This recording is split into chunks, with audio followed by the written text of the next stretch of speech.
여러분, 혹시 삼성전자랑 SK하이닉스 주식 지금 들어가기 너무 늦었다고 느낀 적 있으신가요? 솔직히 말하면 삼성전자는 이미 많이 올랐고 SK하이닉스도 고점 논란이 있죠. 하지만 오늘은 그 궁금증에 확실하게 답을 드리겠습니다. 대부분 사람들은 모르는 2026년 반도체 주가의 핵심 키워드 두 가지, HBM사와 KV캐시, 오늘 완전히 이해하고 가시면 됩니다. 이건 감이나 추측이 아니라 데이터 기반으로 설명드리는 겁니다. ETF 체크, 한경 컨센서스, 인베스팅닷컴에서 직접 뽑은 수치로 풀어드리니까 끝까지 보면 아, 지금이 기회구나, 혹은 조심해야 하는구나 스스로 판단하실 수 있습니다. 그게 오늘 목표입니다. 우선 지금 반도체 시장 상황부터 정확히 짚고 넘어가죠. 2025년 글로벌 반도체 업황은 극단적인 양면성을 보였습니다. AI 관련 고대역폭 메모리, 즉 HBM 분야는 폭발적으로 성장했지만 일반 소비자용 D램과 남 플래시는 공급 과잉으로 가격이 계속 흔들렸습니다. 삼성전자가 2025년 내내 주가 부진을 겪은 이유가 바로 여기에 있습니다. 삼성전자는 HBM 시장에서 SK하이닉스에 밀리면서 고부가 가치 제품 비중이 상대적으로 낮았던 겁니다. 반면 SK하이닉스는 엔비디아의 HBM31을 가장 먼저 공급하면서 2025년 주가 퍼포먼스가 삼성전자와 극명하게 갈렸죠. 하지만 2026년은 상황이 달라지고 있습니다. 그리고 그 판을 바꾸는 핵심이 바로 HBM4입니다. 먼저 HBM이 무엇인지부터 알아야 합니다. HBM은 하이 bandwidth 메모리, 고대역폭 메모리로 AI 연산을 수행하는 GPU 옆에서 데이터를 엄청난 속도로 주고받는 메모리입니다. AI가 발전할수록 처리해야 할 데이터가 기하급수적으로 늘어나기 때문에 HBM의 성능이 AI 칩 전체 성능을 좌우하게 됩니다. 엔비디아 H100에는 HBM3과 B200에는 HBM32가 들어갔고 이제 차세대 블랙 울트라 U 플랫폼에는 HBM4가 들어갑니다. HBM4의 핵심은 두 가지입니다. 첫째, 대역폭이 HBM32 대비 약 2배 수준으로 올라갑니다.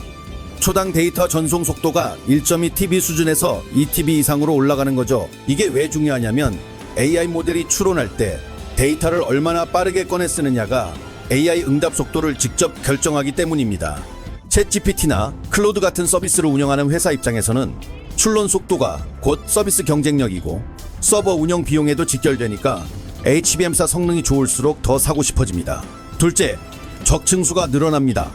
HBM3E가 12단 적층이었다면 HBM4는 16단 이상 적층이 논의되고 있습니다. 즉 같은 면적에 더 많은 용량을 넣을 수 있다는 뜻이고 단가도 올라간다는 의미죠. 성능도 높고 가격도 비싼 메모리 회사 입장에서는 수익성이 대폭 개선되는 제품이 나오는 겁니다. 그렇다면 HBM4 시장에서 삼성전자와 SK하이닉스의 위치는 어떻게 될까요? SK하이닉스는 HBM 시장 1위입니다. HBM32까지는 SK하이닉스가 엔비디아 공급을 독점에 가깝게 차지했죠. 하지만 HBM4부터는 구도가 달라질 가능성이 있습니다. 삼성전자가 HBM4 개발에서 상당한 진전을 보이고 있다는 소식이 업계에서 계속 나오고 있습니다. 2015년 말 기준으로 삼성전자가 HBM4 퀄리파이케이션 테스트를 재진행 중이란 얘기가 나왔고 통과하면 삼성전자도 엔비디아 공급망에 들어가게 됩니다. 지금까지 삼성전자 주가가 SK하이닉스 대비 낮은 PER에 거래된 이유 중 하나가 바로 HBM에서 밀린다는 우려였는데 이 구도가 바뀌기 시작하면 삼성전자 주가의 재평가가 일어날 수 있습니다. 실제로 환경 컨센서스에서 올라오는 반도체 리포트를 보면 삼성전자 목표 주가를 올리는 보고서들은 공통적으로 HBM4 퀄리파이케이션을 언급합니다. 이게 주가 촉매제가 될 가능성이 크다는 뜻이죠. PER로 보면 2026년 예상 실적 기준 삼성전자는 대략 10배에서 12배 수준으로 거래되고 있고 SK하이닉스는 15배에서 17배 수준입니다.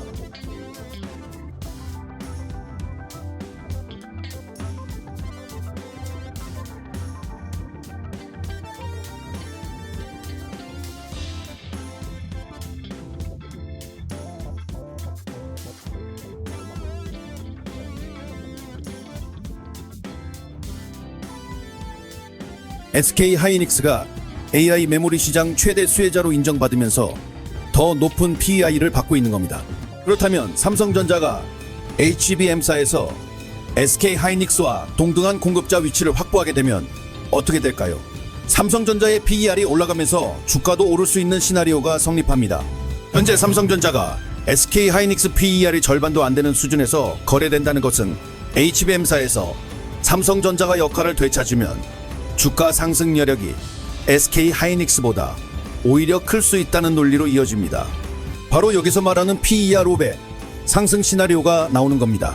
현재 PER가 10배 수준에서 15배 수준으로 재평가되면 이익이 그대로여도 주가는 50% 오르는 계산이 나옵니다. 이제 두 번째 키워드인 KV 캐시로 넘어가겠습니다. KV 캐시를 아는 사람은 많지 않은데 이게 왜 반도체 주가와 직결되는지 이해하면 AI 메모리 수요가 왜 계속 증가할 수밖에 없는지 완전히 이해할 수 있습니다. KV 캐시는 K-밸류 캐시의 약자입니다.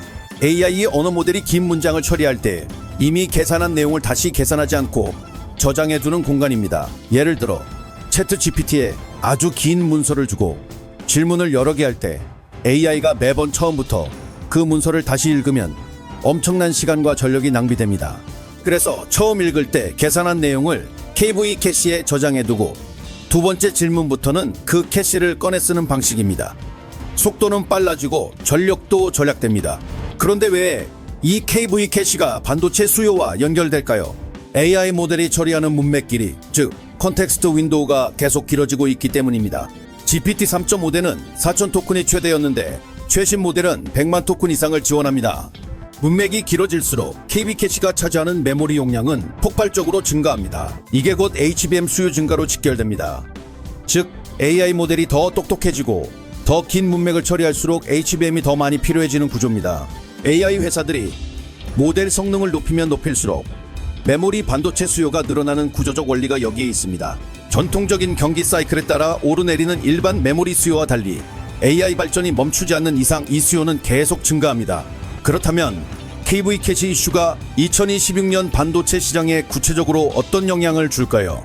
지금 AI 인프라 투자를 가장 많이 하는 회사들은 마이크로소프트, 구글, 메타, 아마존, 오라클 같은 빅테크들입니다. 이 회사들은 2026년에도 데이터 센터 투자를 줄이지 않고 오히려 확대하겠다고 공식 발표했습니다. 인베스팅닷컴에서 확인 가능한 미국 데이터 센터 관련 투자 규모를 보면 2025년 대비 2026년 투자 증가율이 30% 이상으로 추정됩니다. 데이터 센터 투자가 늘어난다는 것은 서버가 늘어난다는 의미이고, 서버가 늘어난다는 것은 GPU가 늘어난다는 의미이며, GPU가 늘어난다는 것은 곧 HBM 수요가 늘어난다는 뜻입니다. 그리고 HBM을 생산하는 회사가 SK 하이닉스고 앞으로는 삼성전자도 포함될 가능성이 있습니다. 한 가지 더 중요한 포인트가 있습니다. KV 캐시 최적화 기술이 발전하면 오히려 반도체 수요가 줄어드는 것 아니냐는 의문이 들 수 있습니다. 실제로 AI 업계에서는 KV 캐시를 압축하거나 불필요한 캐시를 제거해 메모리 효율을 높이려는 연구가 활발합니다. 만약 메모리 효율이 2배 좋아진다면 같은 성능을 내는데 HBM이 절반만 필요하지 않을까요? 분명 중요한 리스크입니다. 하지만 반대 논리도 있습니다. 역사적으로 기술이 효율화될수록 오히려 그 기술을 더 많이 쓰는 경향이 있었습니다. 컴퓨터 칩이 빨라지면 더 복잡한 프로그램을 만들었고, 인터넷 속도가 빨라지면 더 많은 콘텐츠를 소비했죠. AI도 마찬가지입니다. 메모리가 효율화되면 AI 회사들은 더 큰 모델, 더 긴 문맥, 더 많은 요청을 처리하는 방향으로 나아갑니다. 효율화가 수요 감소로 이어지기보다는 수요 형태 변화로 이어질 가능성이 더 높다는 것이 현재 증권가와 다수 의견입니다. 이제 본격적으로 삼성전자와 SK 하이닉스의 투자 포인트를 구체적으로 짚어보겠습니다. 먼저 SK 하이닉스입니다. SK 하이닉스의 가장 큰 강점은 HBM 시장 선도자 포지션입니다. HBM32에서 엔비디아 공급 1순위를 확보한 것은 단순한 실적 숫자를 넘어서는 의미가 있습니다. 엔비디아 공급망에 한번 들어가면 쉽게 빠지지 않습니다. 교체에는 상당한 테스트와 인증 과정이 필요하고 이미 함께 제품을 개발해온 파트너십이 있기 때문이죠. SK 하이닉스의 HBM사 개발 진행 상황도 긍정적입니다. 공정 기반의 HBM 양산을 2026년 하반기부터 본격화할 것으로 예상되며 로직 다이를 TSMC에서 제조하는 방식을 채택했습니다. 메모리 적층의 로직 칩을 결합하는 새로운 구조로 성능과 에너지 효율을 동시에 개선하는 접근입니다.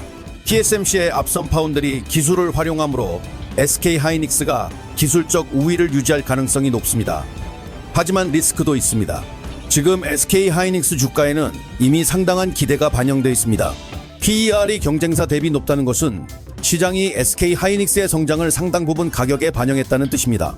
만약 HBM사 양산이 예상보다 늦어지거나 삼성전자가 예상보다 빨리 따라붙으면 주가는 조정받을 수 있습니다. 또 하나는 TSMC 의존도입니다.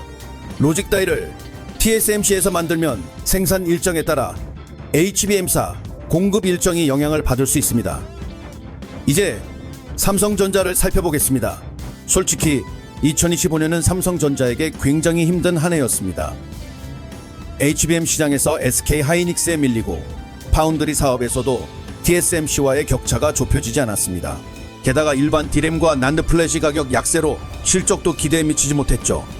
주가는 장기간 5만원대에서 답답하게 박혀 있었습니다. 하지만 2026년은 다릅니다. 변화의 조짐이 여러 곳에서 나타나고 있습니다. 첫 번째 변화 포인트는 HBM사 퀄리파이케이션입니다.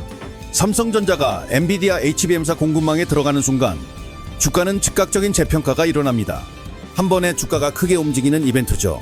두 번째는 감산 효과입니다. 삼성전자가 2024년 하반기부터 난드 플래시 감산에 들어갔고 이 효과가 2026년 들어 본격적으로 가격 반등으로 이어질 수 있습니다. 난드 가격 상승은 삼성전자 실적에 직접적인 기여를 합니다. 세 번째는 파운드리 수주입니다. 삼성전자가 이냄 공정에서 의미 있는 수주를 확보하는지가 중요하지만 아직 확정된 건 없고 시장은 기대를 놓지 않고 있습니다. 이 세 가지 중 하나라도 현실화되면 삼성전자 주가는 현재 P/E에서 상당한 상향 여력이 있습니다. 이제 투자 전략 관점으로 넘어가 보겠습니다. 삼성전자와 SK 하이닉스를 개별 주식으로 투자할 수도 있지만 ETF를 통해 반도체 섹터 전체에 분산 투자하는 방법도 있습니다.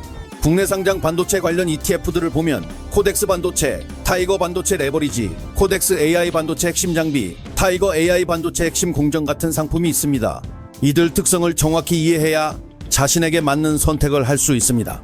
코덱스 반도체는 기본적인 반도체 ETF로 삼성전자와 SK 하이닉스를 포함한 국내 반도체 관련 기업을 담고 있어 변동성이 크지 않고 업황 전반에 베팅할 수 있습니다. 반면 타이거 반도체 탑십 레버리지는 이름 그대로 지수 상승 시 2배, 하락 시 2배로 움직이는 구조로 단기 수익 극대화를 원하는 투자자에게 맞지만 변동성이 매우 높습니다. AI 반도체 핵심 장비나 핵심 공정 ETF는 삼성전자, SK 하이닉스보다는 장비 회사들을 더 많이 담고 있어 HBM 생산 설비 투자가 늘어나면 장비 회사가 먼저 수혜를 보는 경향이 있습니다. 해외 ETF도 중요합니다. 미국 상장 반도체 ETF 중 대표적인 SOXX는 엔비디아, TSMC, 브로드컴, AMD, 인텔, 마이크론 등 30개 기업을 담고 있습니다. 국내 투자자는 SOXX를 직접 샀거나 타이거 미국 필라델피아 반도체 ETF처럼 SOXX를 추종하는 국내 ETF를 선택할 수 있습니다.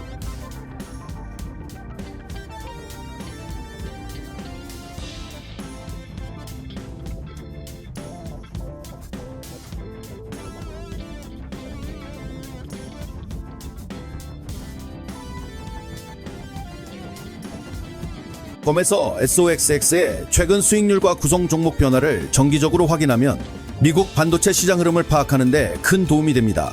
또 SMH라는 ETF도 있는데 SOXX보다 엔비디아와 TSMC 비중이 높아 AI 반도체 수에 집중적으로 베팅하고 싶은 투자자에게 적합합니다. 그럼 지금이 투자 늦은 시점인지 여부입니다. 결론은 늦지 않았습니다. 무조건 다 오른다는 게 아니라 어디에 어떻게 투자하느냐에 따라 결과가 달라진다는 전제하에 그렇습니다. 2026년 반도체 업종은 AI 메모리 수요 증가라는 구조적 성장 동력이 살아있습니다. HBM사 전환이 본격화되면서 고부가 가치 메모리 비중이 늘어나고 이는 메모리 회사들의 평균 판매 단가 상승으로 이어집니다. 난드 플래시는 감산 효과로 가격 바닥을 다지고 올라오는 흐름이 예상됩니다. 하지만 리스크를 모르면 안 됩니다. 첫째, 매크로 환경입니다.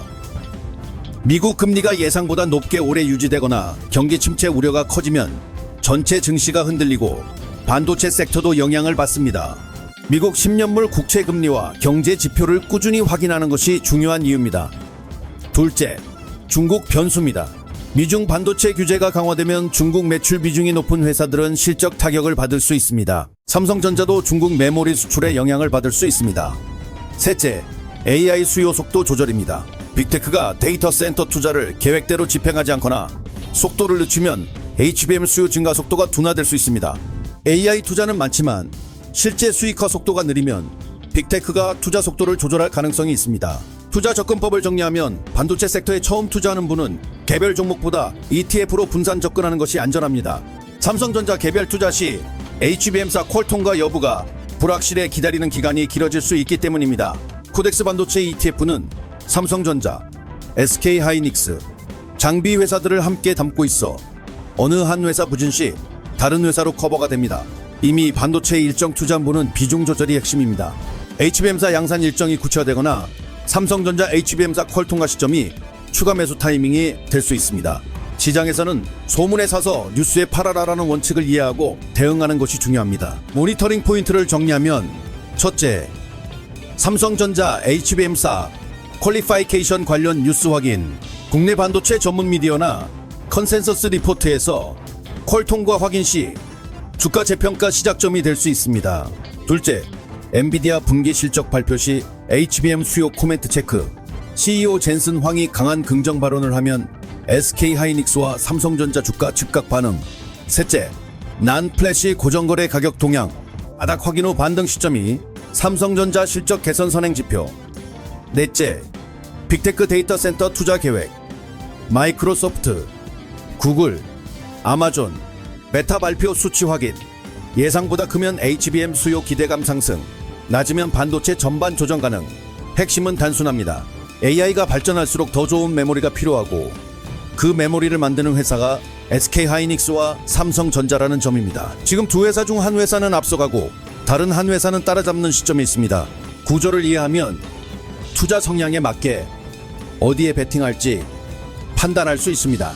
리스크를 최소화하며 반도체 업황 전반에 베팅하려면 ETF가 맞고, 높은 수익률을 원하면 삼성전자 재평가 시나리오를 믿고 기다리거나 SK하이닉스 HBM 1위주의를 보고 장기 보유 전략을 선택할 수 있습니다. 감사합니다. 건강 유의하시고 영상이 도움이 되셨다면 댓글, 좋아요, 구독 부탁드립니다.